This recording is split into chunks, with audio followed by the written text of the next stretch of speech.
Yo, what is good, my anime people? What is good, yo? So, guys, I have been very interested in Radiant as a whole, and to think that I was gonna get such an amazing season 2, dang, get out of here. And not only get amazing season 2, pretty much get a lot more information about Seth and just what this ability is within his body at this point. Because to be fair, he is ridiculously quicker, it seems like now. He was keeping up with a broom pretty much that was being used to try to catch up to somebody who else was going at like full speed to get away from them.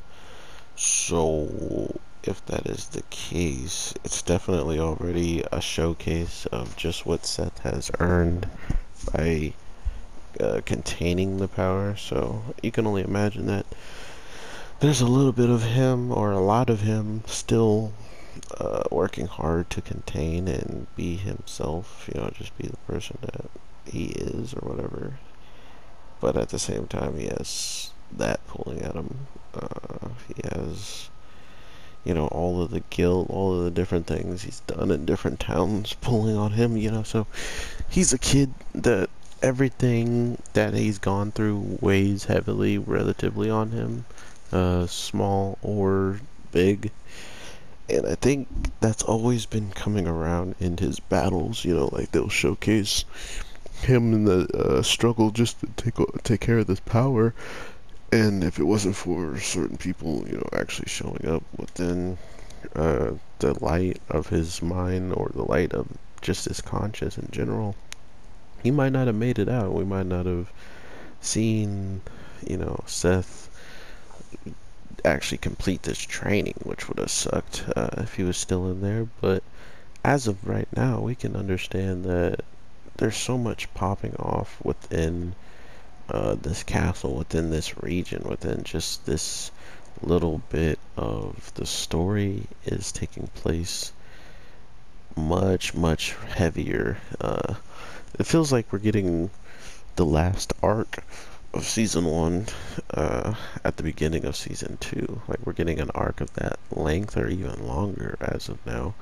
Not only that, the end, which was very, very short, like informational wise, seeing Dragunov, the character I want to see, how much he's grown, seeing how he can teleport around and all that stuff, him and his comrade pretty much getting recruited into the side of people who also were interested in like capturing Seth, or at least using him to their needs, or something along those lines. So that all being in there, it leads to the question, why are these things happening? Why are these characters, acting the way that they are in the case of making these moves?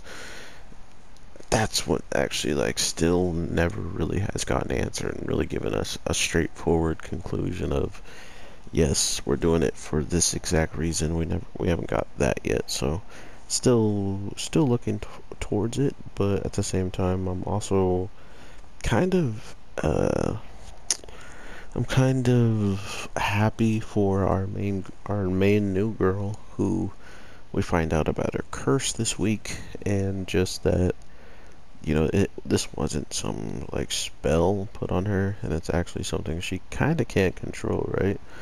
So that does suck in that regard, but regardless, we'll probably be seeing her overcome it, hopefully, and get past it, in the grand scheme of just it being a hindrance to her overall growth.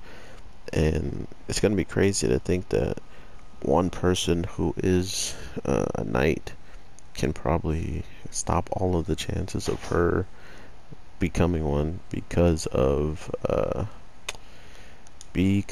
she has this curse. The whole point of this town of people who don't seem like they're too stuck up on judging people on appearances, or if they're cursed or whatever, there's a backlash to that, or like a payment for that, is to straight up not have anybody really know what your curse is, which draws you back to a narrative of what else is going on in the background for people to need to hide their curse so people don't get smart to it, you know. So that's another thing I'm kind of getting more and more curious about now that they say it like that. And not only that, it's something that, you know, the night sorcerers find as a big weakness, supposedly, that you shouldn't even be one because of it. So I'm not sure where this is going to go for her. If that was also like her, um, you know, this is her call to leave anyway. So now she can adventure with Seth and be on the journey with him if she wanted to, because if this guy lives, or if he lives to tell her curse, well, he says no one's going to find out about her curse, but he also says she's not going to be able to become a knight because of it. So it's like, what? So how are you going to tell them I'm not allowed to be a knight if you're not going to explain my curse to anybody, you know? So there's that issue. But with this show being the way it is, I can honestly see something bad happening to a lot of these characters we just met, seeing how they're still relatively new. We haven't learned, usually learning their backstory sooner than later gives them a little bit of a chance to survive, but I feel like when you learn their backstory right when a battle's kicking off, and it's like, this person was always like this, and this is him as a kid, blah blah blah, that's a bad sign. They might about to be dead, you know. Like, they just want you to get a little bit more understanding. Here's a reason why you should be crying, you know, is pretty much what I get from that. But overall, we're definitely looking at whoever is in this position to, you know, control anyone's fate within this, you know, castle or whatever. Clearly, they do it and have no real punishment or any types of, you know, follow-up afterwards. But the thing that I was going to say about this whole finding out about him doing this is, we know of the people that Seth ran into, the people that look like knights, like ghostly knights. Um, those people can have human forms. We saw that with one of them saying, "Don't you come in here looking like that," you know, like implying that he was dressed up as the knight sorcerers that our new girl can't even become. So one of them already know about this area and know about that whole situation as it's going on. So, which also means they know something about Seth. So that just goes to put more red flags up when it comes down to her hanging around Seth. Not only that, setting these stones out to, I think, project the nemesis that they've been fighting this whole time as well. So a lot of information coming in this week's episode, with Seth straight up showing some of his new found strength and agility against you know, someone that he's been training against a lot and should know a bit of his moves and know a little bit of how to catch him off guard. Seeing how I think she's always had like the upper advantage on him from what we heard from the training, and you know, just seeing who's usually more pooped out of it out of those two. So I'm not sure if he lost all the time or if he got a couple good ones on her, but this kind of showcases that there is no real he's absolutely destroyed her now. Like, his gap between their strength and those two are really far apart because of she was fighting to kill.